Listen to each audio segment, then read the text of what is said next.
Why is war easy to start but hard to end, and how can wars be avoided? War is often easier to start than to end due to a variety of complex factors, including political, historical, economic, and social elements. Understanding why wars linger and exploring ways to avoid them requires an examination of these factors and the dynamics of conflict and peace. Why war starts easily. Misjudgments and miscalculations. Leaders may enter wars based on misjudgments about their own strength, the enemy's capabilities, or the likelihood of quick victory. This can stem from overconfidence, poor intelligence, or misinterpretation of the opponent's intentions. Political and economic gains. Wars can be seen as a means to achieve political goals, such as increasing a nation's influence, controlling resources, or diverting attention from domestic issues. The perceived benefits can initially outweigh the potential costs. Nationalism and ideology. Intense nationalism or ideological beliefs can drive countries into conflict, as leaders and their populations view wars as necessary to defend their values or way of life against perceived threats. Historical rivalries, long-standing disputes, and historical animosities can lead to war more readily. The historical context can escalate tensions and make diplomacy harder to achieve. Failure of diplomacy. When diplomatic efforts fail or are inadequate, nations may resort to war as the next solution for resolving disputes. Why war is hard to end. Entrenchment of conflict. Once a war begins, both sides may become entrenched in their positions. The longer the war lasts, the more entrenched these positions can become, making compromise more difficult. Loss and vengeance. The human and material losses during war can drive a desire for vengeance, which perpetuates the conflict. Each side may feel the need to avenge losses or restore honor, complicating peace efforts.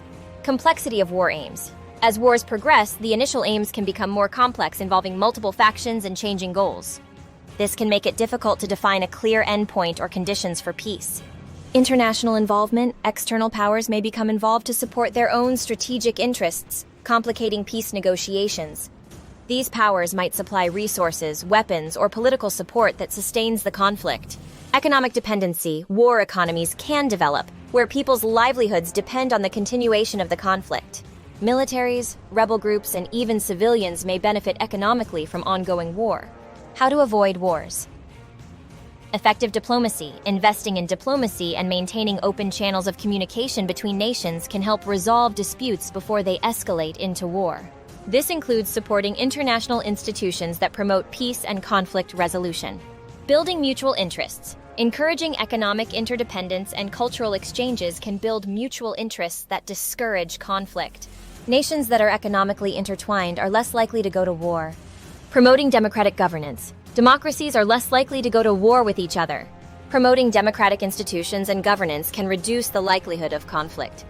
Conflict prevention mechanisms. Developing mechanisms for early detection of potential conflicts and early intervention can prevent disputes from escalating.